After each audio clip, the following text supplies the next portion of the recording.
مقامی خال کې د چیمبر اف کامرس مال انډستری د خبردارۍ یو تابع وشوه چې پکې د فیډریشن اف چیمبر اف کامرس ان انډستری پخوانی صدر غزن پر بلور مهمان خصوصي وو د خبردارۍ د پروګرام آغاز د تلاوت کلام پاک نو شو د پخوانی صدر چیمبر اف کامرس ان انډستری صدر نواز ماندوی خپل کارګزاري بیان کړه او په خو شان یې ناسو ملمنو ستاینه وکړه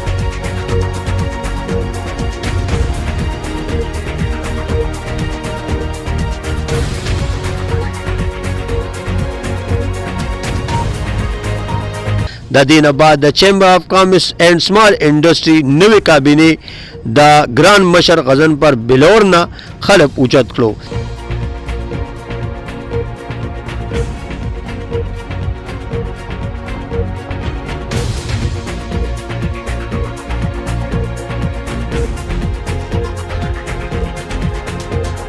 پدې موقع صوبایي جنرال سیکرټري تاجر اتحاد صدر احسان باچا نوې منتخب شوی کابینه ته مبارکي ورکړه او وی ویل چې د نوې کابینه نه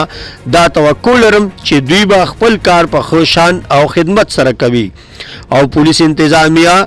او ډي پي او مردان ته هم خراج تحسین پیش کو چې انتظامیه زمونږ خپي اولاس دي او موږ به هم هر وخت د دې ملاتړ یو دین بعد مهمان خصوصي غزن پر بلور سے په خپل تقریر کې د احسان باچا په خو کاوشونو د هغوی ستاینه وکړه په اخر کې اعزازي دستوره هم شو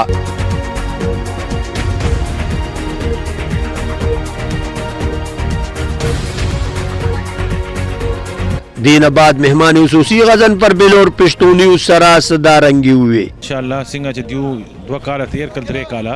هغه سه ان شاء الله کوشش وکړي چې د دیو تاجران دا ټول تاجرانو سره کار دی نو پکار دا چې تاجرانو سره چې کار دی نو هغه تاجرانو لپاره کار وکي او دیو کوي لګیا دی او ان شاء الله امید لرو چې مخکې به هم کوي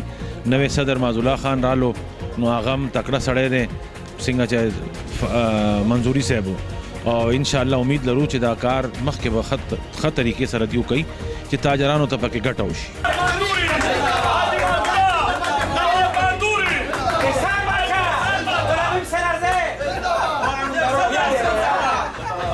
او د چیمبر د حواله سره بدوي چې دا خو موږ د ټیم کې خوشاله کو دا ډېر وړه ذمہواریم ده دا ذمہواریم په وګو باندې پریوته ان شاء الله څنګه مردان چیمبر رسمه ټر په مردان کې ونمو کو په لګه موده کې ان شاء الله دا سه دعا غواړو د خپل رب نه او سوال دي کوم کمزوري و چې موږ له نورم توفیق راکړي او د مردان اولس تخیګړو د پاره موږ شپورس خکارو کور د مردان د چیمبر نور موږ د غصې په اعلی زلبانی په پر وځو جمال صاحب موږ سره موجود دي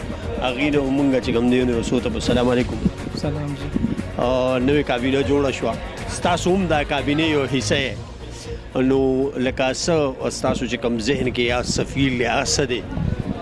ان شاء الله باچا جی او نواز ماندوری چې کوم باندې اعتماد وکړو ان شاء الله غي دا کوشش ته د غي ټول ایجوکیټډ الکان را مخ کی او زه غي دا اپریشیټ کوم چې دا غي یو داسې سوچ ته ان شاء الله موږ به هر قسم کوشش کوو جانی مالی هر قسمي وخت خپل لګو به ان شاء الله او دا چیمبر به ډیر مخکې بوزو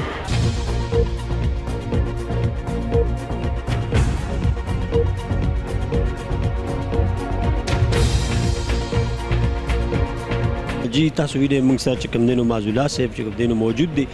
دوی چې کوم دی د سمال ټریډر سمال انډستری صدر جوړ کړی شو نن چې کوم دی ټیک اوور واغسته دا زوړ چې کوم د دې صدر نواز ماندوری صاحب نه نن یو ډېر د خوشحالۍ خبره چې دې ته یو لوی ذمہواریم حواله شو ته ذمہواري حواله کېدو باندې موږ سوته په السلام علیکم وعلیکم السلام اول خو جې پښتونیو د طرف موږ تاسو ته مبارکي وایو مهرباني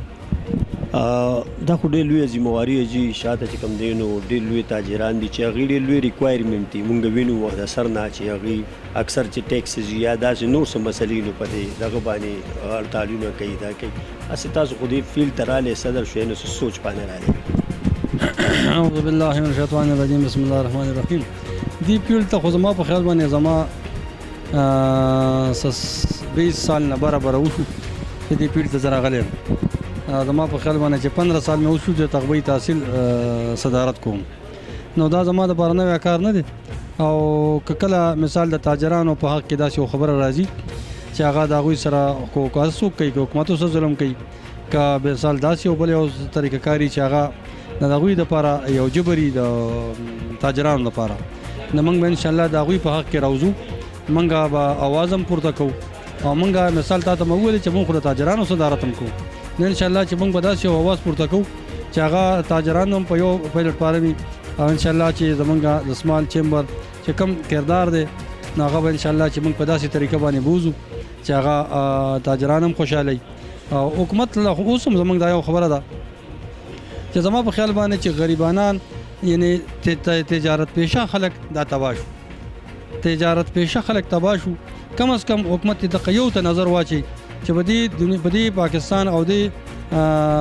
کې پی کې زما په خیال باندې چې تجارت پیشه خلک چې څومره دي دا په خطه باندې لاړل لکه د دې کم از کم د دې کم از کم معلومات وکړي چې دا ولې لکه دا د څه د وجې دا د حکومت د غلطو پالیسۍ د وجې نو زه وایم چې حکومت پالیسي دي کم از کم بده د نظرثاني وکړي او د خپل پالیسي دي لکه صحیح کړي نو ان شاء الله چې عوام به د خوشحالۍ او ترقۍ په لار روان شي ګرانو کتونکو د نوې ټاکلې شوي صدر چیمبر اف سمال انډسټریز صدر چې کوم معزوله صاحب دی هغه خبرې اورېدې چې حکومت ته نظرثاني وکړي په تجارت باندې او کو چېرې تاسو نظرثاني وکړل نو هغه غرض لري نه ده چې دا تجارت په مخ پر وړاندې لاړ شي بایو صاحب جان له اجازه راکړي د خپل کیمرمن شهاب سره پښتو نیوز مردان